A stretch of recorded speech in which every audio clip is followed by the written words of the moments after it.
The Bible's considered sacred by billions of people around the world.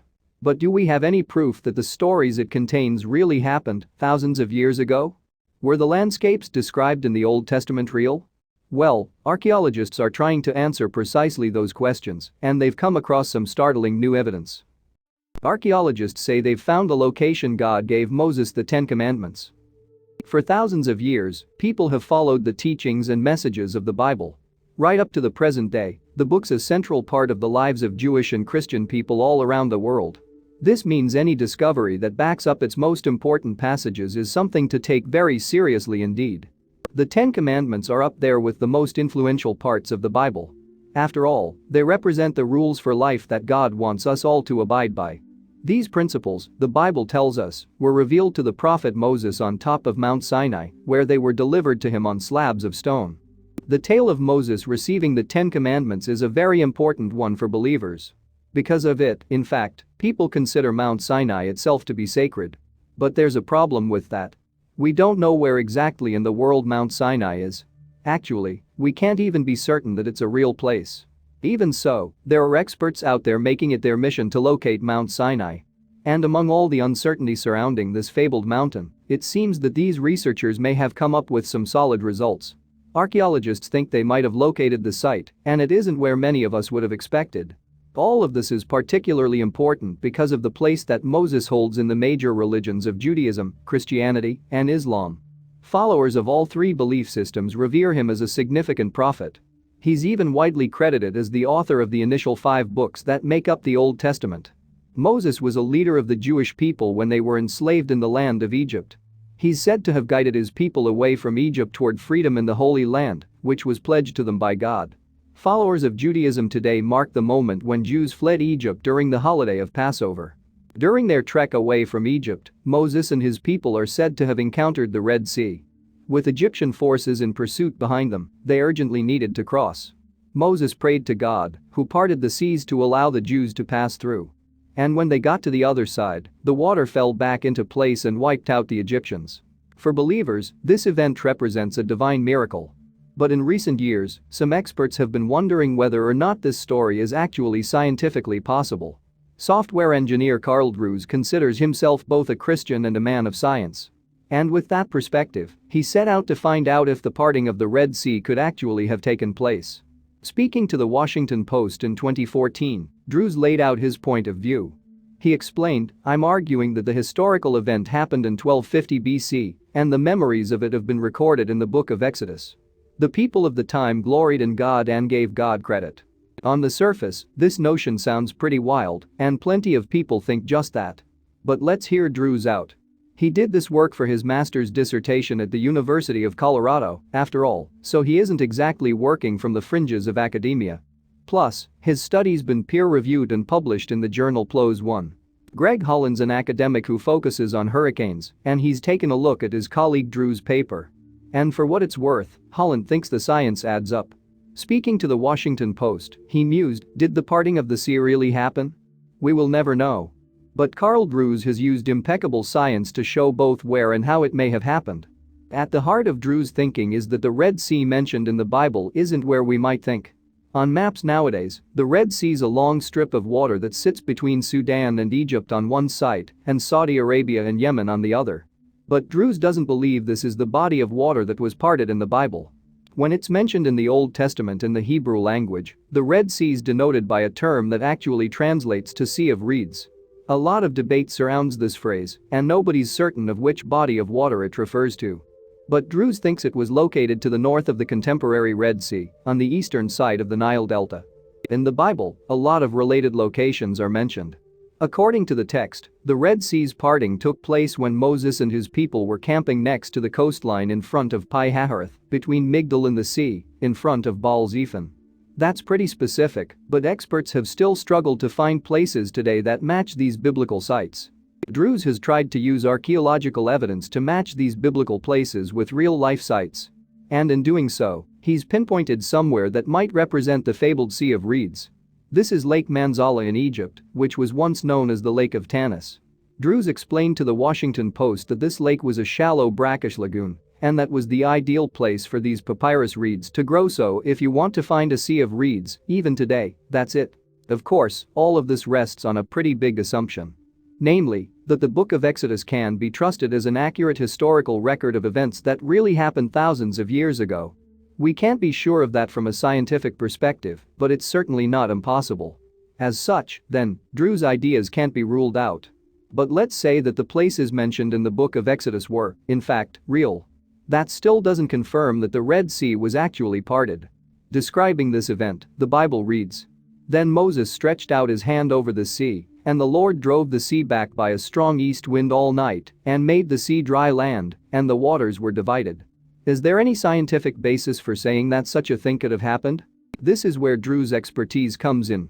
According to him, a specific type of atmospheric event in the area of Lake of Tanis may have led to something like the biblical parting of the sea occurring.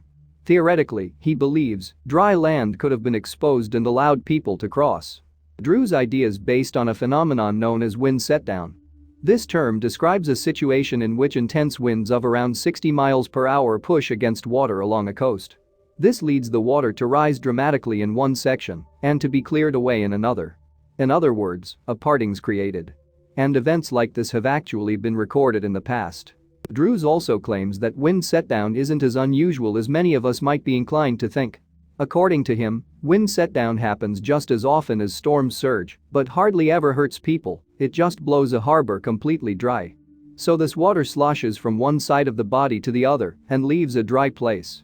According to Drew's calculations, the dry area created by this particular wind setdown phenomenon would have been around 2 miles in length and 3 miles in width. He also believes that Moses and his people would have required in the region of 4 hours to make it through this remarkable passageway. The workings of Drew's model might well check out, but we still run into the issue of taking the book of Exodus as an accurate historical record. And there are plenty of experts out there who refuse to do that. Among them are the archaeologists Neil Asher Silberman and Israel Finkelstein, who in The Bible Unearthed stated, the Bible was not a miraculous revelation, but a brilliant product of the human imagination. Plenty of people have their objections to Drew's claims, for one reason or another. But as for the man himself, he's perfectly comfortable with his work both as a scientist and as a believer. As he puts it, faith and science can be compatible if you are willing to consider other interpretations of the text, other ideas of how this could have happened. So Drew's has potentially helped to explain the parting of the Red Sea by scientific means, but what else can science tell us of Moses' story? Well, let's return to the biblical text.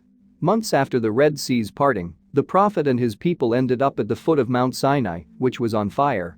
Moses then made his way to the top, where he spoke to God. On Mount Sinai, God informed Moses of the laws that he wanted his people to live by.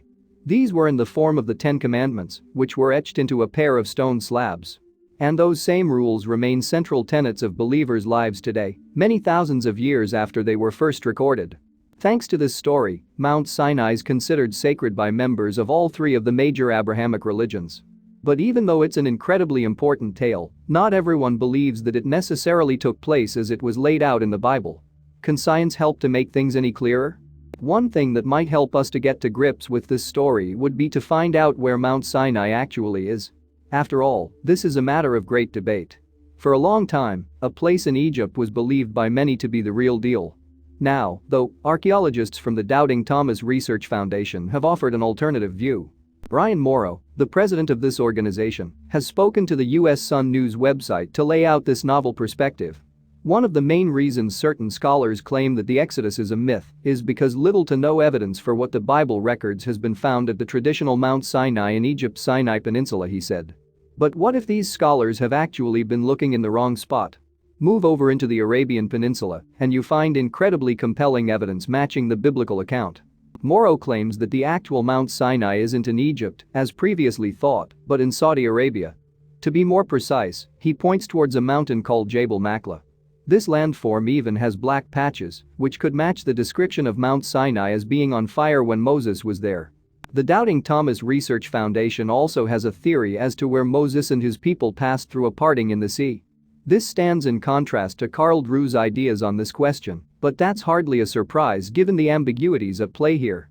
In any case, the foundation thinks it might have been at a place that today we call Nuweiba Beach. The organizations reached this conclusion based on what appear to be ancient pathways under the waters of Nuweiba Beach. These paths, the Foundation argues, seem to show signs of an army that once trudged over them. Plus, there are also indications that chariots may have passed across this surface. The Foundation has also pointed towards other archaeological discoveries that suggest the region around Jabal Makla is biblically significant. The Book of Exodus, for instance, mentions a campsite called Elim, which hosted 70 palm trees and 12 water wells. Morrow and his team think they've seen evidence indicating that the campsite was situated in this particular area. Morrow also spoke to about a big rock that stands on the approach towards Jabal Makla. This boulder's split, seemingly the result of water erosion. But this area tends to be dry, so such an explanation's quite unlikely. Morrow concluded, "We believe this distinct landmark could be the rock that God commanded Moses to strike, which water then gushed forth from, miraculously providing for the Israelite population." Elsewhere, there appears to be an altar made of granite on Jabal Makla.